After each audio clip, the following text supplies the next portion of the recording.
আজকেরও বেশ সকাল সকাল ঘুম ভেঙে গেছে, ভোর ভোরই বলা চলে। যাই হোক, তো ভাবছিলাম এত সকালে উঠে কী করবো, ঘুমিয়ে যাই। আজ আবার 26শে জানুয়ারি, মানে প্রজাতন্ত্র দিবস, আমাদেরও ফেরার পালা আজ।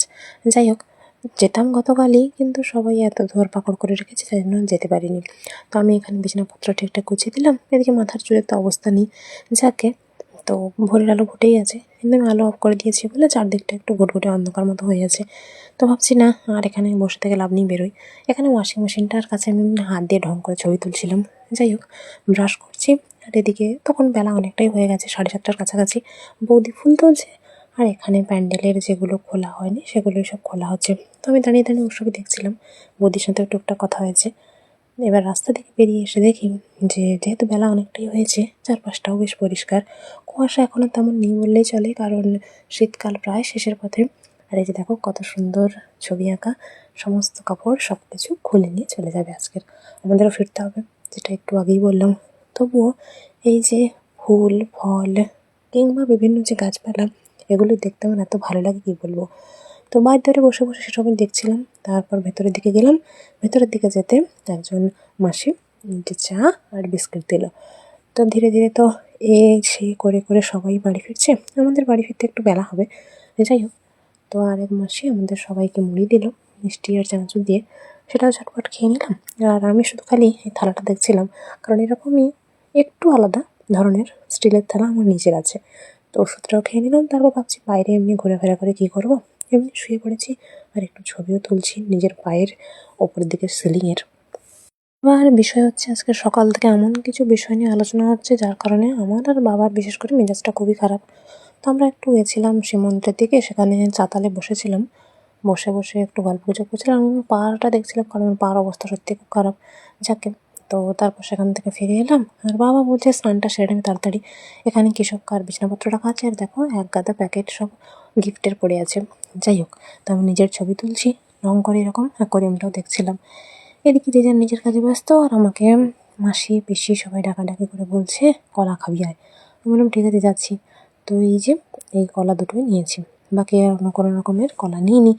যাই হোক, 3-4 রকমের কলা ওখানে আছে, সবই পাকা কলা। তো সবাই এখানে আনাজ কাটছে, রান্নাবান্না হচ্ছে, গল্পগুজবও হচ্ছে। আমি বসে বসে সেই দুটো কলাই খাচ্ছিলাম আর কি। এদিকে মা বলছিল যে আর এক ধরনের যে কলা আছে সেটা আমাকে দিবি তো। আমি বললাম ঠিক আছে দিচ্ছি। তো সবাই গল্পগুজব করছে। তারপর ভাবলাম সেখান থেকে একটু উঠে এসে ছবি তুলি।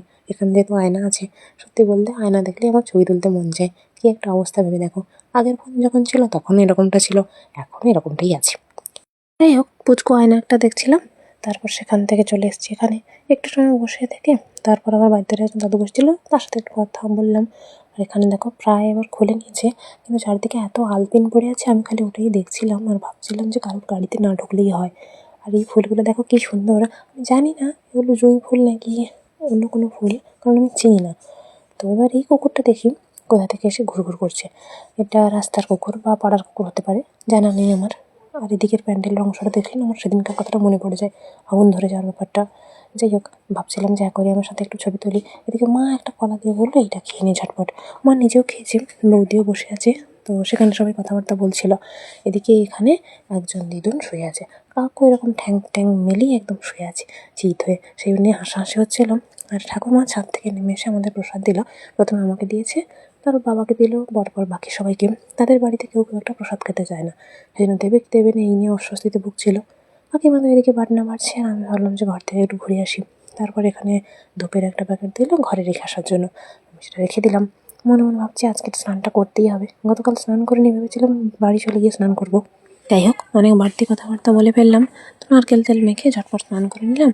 আর এখানে বিভিন্ন জায়গায় বিভিন্ন জন খাওয়া দাওয়া করছে, আর আমি ফুলটা একটু তুললাম। ভাবলাম যে গাছটার সাথে একটু ছবি তুলি, কারণ না সত্যি বলতে প্রকৃতি আমাকে বরাবরই প্রচণ্ড আকর্ষণ করে। এই ফুলটা এরকম কানের কাছে গুঁজে রেখেছি। জানো তো, কিছু কিছু সময় মুহূর্ত এমন আসে যেগুলোতে মনে হয় যে টাকাটাই বোধহয় সব, বাকি আর কোনো কিছুর কোনো মূল্য নেই। না কোনো সম্পর্ক, না কোনো ভালোবাসা, না কোনো মনুষ্যত্ব, সব কিছুই ফিকে হয়ে যায়। তো আজকে সেটা সকাল থেকে আমার আরও বেশি করে মনে হচ্ছিল। আমি আসলে না সব কিছু সবার সাথে শেয়ার করি না, আবার যখন কারোর সাথে শেয়ার করি একদম নারী অক্ষত সব কিছুই বলি। যাই হোক, সে সংখ্যাটা যদিও অনেক কম। তো ঘোরাফেরা করছিলাম এভাবেই, আর ভাবছিলাম যে কিছু আলপিনও গুছিয়ে রাখি, কারণ যদি গাড়িতে ঢোকে বা পায়ে ফোটে তো অবস্থা খারাপ হয়ে যেতে পারে। যাকগে, আবার সেখানে একটা সিল করা বোতল পেয়েছে, নতুন বোতল, তো সেটা নিয়ে এসে আমাকে দিল। আর আমি ঘরে এসে সেটা রেখে দিলাম এক জায়গায়। তারপর ভাবলাম যে একটু ওপর থেকে ঘুরে আসি। দোতলা থেকে ঘুরে এসে তিনতলায় চলে এসেছি। এবার ফুল গাছগুলো দেখছিলাম আর মা সরস্বতীকেও একবার দেখে নিলাম। দেখেছি আগেও, আজ আবার দেখলাম, কারণ এবার তো ফিরে যেতে হবে। তো মায়ের সাথে একটু বসে গল্প গুজব করলাম। করার পর চারপাশটা এমনি ঘোরাফেরা করে দেখছিলাম। যদি বলতে মন মেজাজ ভালো না থাকলে না, তোমাকে যদি সব থেকে সুন্দর কোনো কিছু দিয়ে দেওয়া হয় তবুও সেটা তোমার ভালো লাগবে না। ঠাকুরের কাছে কিছু প্রার্থনা করলাম, যেটা আপাতত মনেই থাক, সবাইকে না হয় নাইবা বললাম। ছবিও বেশ কিছু তুলেছি, তবে ভিডিও তেমন একটা করিনি, কারণ ইচ্ছেই করেনি। তো আমার ছবিটা রেখেছি স্মৃতির জন্য। আর টুকটাক এই যে বড় ভিডিওতে দেবো বলে, সেই জন্য একটা ব্যাপার অবশ্য। যাকগে, তো ভাবলাম যে এরপর নিচে নেমে যাই, ওপরে আর থাকতে ভালো লাগছে না। তো সেখান থেকে ঘুরে এসে নিচে দেখি মা জিনিসপত্র গোছগাছ করছে। আমি চারপাশটা এমনি একটু দেখছিলাম, ভালোই লাগছিল চুপচাপ বসে বসে এইসব দেখতে। এদিকে মা গ্লাসে করে জল দিয়ে গেল, আর আমি বাইরে বেরিয়ে আবার কয়েকটা ফুলের ছবি তুলছি। কয়েকজন দাদুদের সাথে মা একটু কথাবার্তা বলছিল, আর বাবা আর আমি তো এমনি এদিক ওদিক ঘুরঘুর করছিলাম। যাকে, তারপর বাবা আবার পেপার পড়ছে, আর আমি এই যে এতগুলো পিন গুছিয়ে রেখেছি আলাদা করে। একটা আলপিন দেখছিলাম, এটা সোজা। যাই হোক, বলতে বলতে খাওয়ার সময় হয়ে গেছে, খেতেও বসে পড়েছি। নীলুদা এখন বসে আছে, বারবার খালি বলছে যে কেউ এখন খেতে দেয়নি কেন। অন্যান্যরাও বলছে, কিন্তু সত্যি বলতে প্যাসেজ এমন কম যে এক জায়গায় সবাইকে তো বসতে দেওয়া যাবে না, আলাদা আলাদা জায়গায় বসতে হবে। আর কাকু জোর জার করে আমাকে একটা মিষ্টি নিয়েছিলাম বলে আরও একটা মিষ্টি জোর করে দিয়েছে। যাই হোক, আজকের সোমবার, কাকুদের বাড়িতে নিরামিষ হয়, সেজন্য সব কিছু নিরামিষ আইটেম। আর ভাত কাপড়ের যে দায়িত্বের ব্যাপারটা, সেটা হবে, কিন্তু আমাদের খাওয়া দাওয়া ততকে শেষ হয়ে গেছে। আর মাঝে আবার অনেকে পান্তা খেয়েছে, সেই জন্য খুব একটা কিনে নেই তাদের। যাই হোক, তো পুকুরের দিকে একটু এসেছিলাম, এসে ছবি তুলছিলাম আমি। তারপর এদিকে দেখি যে ভাত কাপড়ের সময় হয়ে গেছে, সবাই সেটা নিয়ে একটু হাসি মজা করছে।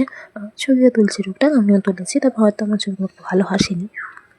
এবার দেখো, যেহেতু আমি বাড়িতে আসার পর ভয়েসটা অ্যাড করেছি, তো বাড়িতে কারোর গলা পেলেও পেতে পারো, গলার আওয়াজ পেলেও পেতে পারো। আর একটা কথা বলি, ভিডিওতে যাদেরকে দেখতে পাবে সবার পরিচয় আর আমাকে জিজ্ঞেস করো না, কারণ সবার পরিচয় আমি দিতে পারবো না বা দিতে ইচ্ছুক নই। যাই হোক, তো ভাত কাপড়ের অনুষ্ঠান শেষ হয়ে গেছে, এখন বাকি সবাই খেতে বসে পড়েছে, আর আমি চলে এসেছি বাবার কাছে। কারণ বাবা প্রথম সারিতে খেয়ে নিয়েছিল, তারপর আমি খেয়েছি। বাবা একটু শুয়ে আছে চোখ বন্ধ করে, মাও কথা বলছি, আর আমি দেখো এরকম উল্টোপাল্টা ছবি তুলছি, যেসবের কোনো ভ্যালু নেই। তো এবার বেরিয়ে পড়েছি আমরা, কারণ বাড়ি ফিরতে হবে। যাকে, যেখানে যা আছে টুকটাক একটু ছবি তুলে নিচ্ছি। আরও কিছুজন যাবে, তো এক মাসিরা। যাই হোক, তো সবার সাথে দেখা করে নিলাম, প্রণামও হয়ে গেল। এবার ভাবছি টুকটাক ছবি তুলে নিই নিজের, কারণ আয়নাটাকে তো অনেকদিন আবার দেখতে পাবো না, বাড়ি ফিরতে হবে। আর পম্পা কাকিমা এক গাদা জিনিস দিয়েছে, যতই না বলে ততই আরও বেশি করে দেয়। কি একটা অবস্থা! তুমি জানো তো, আজ একটা জিনিস খুব ভালো করে আরও বুঝলাম, যে যদি তুমি কারোর জন্য জীবন পাত করেও কিছু করো, তো মানুষ সেটা মনে রাখবে না। কোথায় তোমার এক চিমটি ভুল থাকলে তোমাকে জ্বালিয়ে মারবে, সেই কথাটা সারা জীবন ধরে শুনিয়ে। তো সত্যি বলতে আমার মন প্রচণ্ড যেন খারাপ হচ্ছিলো। আর এখানে একজন দাদু বসে আছে, তো তাদের সাথে কথা বলে নিলাম আমি আর মা। আর ওই যে মাসি যাচ্ছে কাকুর গাড়িতে করে, হেঁটেই আসছিলাম কিছুটা, তারপর কাকুর গাড়িতে যাচ্ছে। বাবা গাড়ি নিয়ে একটু এগিয়ে গেছে, কারণ বড় ব্যাগ আছে, আমরা দুজন বসবো, ভেতরের রাস্তায় যদি কোনো অসুবিধা হয় চালাতে বা কিছু, সেই জন্য আমরা হেঁটেই যাচ্ছি। বাবা শুধু ব্যাগটা নিয়ে গেছে। আর সূর্য প্রায় হেলে পড়েছে বলতে গেলে পশ্চিম আকাশে, সেটাই দেখছিলাম। আর যেখানে যেখানে যা যা ফুলের গাছ আছে সেটার সাথে ছবি তুলছি, যাওয়ার সময় তুলেছিলাম, আসার সময় তুলছি। সত্যি বলতে আমার ফুল দেখলে, কুকুর দেখলে, বেড়াল দেখলে মন ভালো হয়ে যায়। কেন হয় জানি না, হয়তো মানুষের মতো এরা ঠকায় না, কিংবা মানুষের মতো সবসময় আঘাত দিয়ে কথা বলে না, তাই জন্যই। যাই হোক, তো বলতে বলতে হাঁটতে হাঁটতে বাবার কাছে চলে এসেছি। বাবা ওই যে রাস্তায় দাঁড়িয়ে আছে, আমি আর মা হেঁটে হেঁটে যাচ্ছি। তারপর সেখানে ব্যাগ তুলতে গিয়ে আমি রাস্তা ফেলে দিয়েছিলাম, তো আমার হাত সব ধুলো হয়ে গেছে। তারপর আবার হেঁড়িয়াতে আধ ঘন্টা জ্যামে দাঁড়িয়ে থেকে বাড়ি এসেছি, হাত পা দিয়ে রেমুকে খেতে দিলাম। এখানে ছই ছিল, সেগুলো সব তো আমাকে দেখতে পেয়ে রেমু এত চিৎকার করে ডাকাডাকি করছিল, কি একটা অবস্থা! ভালোবাসে প্রচুর, তো ওকে তো খেতে দিয়েছি, মা জল নিল, আর এখানে সমস্ত জিনিসপত্র বের করে রেখেছে। পোশাক আশাক আমি চেঞ্জ করে নিয়েছি, কাদের বাড়িতে মাঠে হাল হচ্ছে সেটা দেখছিলাম। আর সন্ধ্যাবেলায় যে বাবা উল্টো করে টুপি পরেছে, আজকের মিষ্টি দিয়েও মুড়ি খাওয়া দাওয়া হলো সবাই। যাই হোক, চা তো এমনি খেয়েছি। আজকে চাঁদটাও দেখছিলাম, বেশ ভালোই লাগছিল। তারপরে দিকে হঠাৎ করে একজন ফোন করেছে, বলা নেই কোনি, যখন তখন এরকম ফোন করে। যাই হোক, তো তখন আমি ঘরের মতো অবস্থায় ছিলাম না, জন্য কল ধরিনি। আর ওষুধটা খেয়ে নিলাম, আর মিস কলটা দেখছিলাম। তোর বাবার সাথে একটু কথা বলে নিয়ে মিস কল কত সময় সেটা দেখছি। এদিকে রেমু ঘর ভিতরে ছিল, ও বেরিয়ে এলো, ওকে মুড়ি খেতে দিলাম রাত্রে, কারণ না খাওয়া দাওয়া করে ঘুমালে আবার চিৎকার করবে যখন তখন। তারপর ওকে একটু আদরও করে দিচ্ছিলাম। আর খাওয়া দাওয়া শেষ করে রেমু এই যে এখানে এসে বসে আছে, আমি ওর সামনে একটু হাত বাড়িয়ে রেখেছি। তারপরও বাকি যে মুড়িটা খায়নি সেটা রাতে খেয়ে নিল। আর আমরা ওই যে মাছের টক আর আলু বেগুন মাখা দিয়ে ভাত খেয়ে নিলাম। তারপর মা একটা ওষুধ খেলো, আর এটা তখন আমি এমনিই একা খাই, সেটা বলেইছি। বাবা আজকের মিছরিও এনেছে। যাকে আমি ঘুমিয়ে গেছে, আজ আর পুরি তোলা হয়নি, মাকে ওষুধও মা নেয়নি। 6টার পরে আমি ঘুমিয়ে গেলাম। টাটা।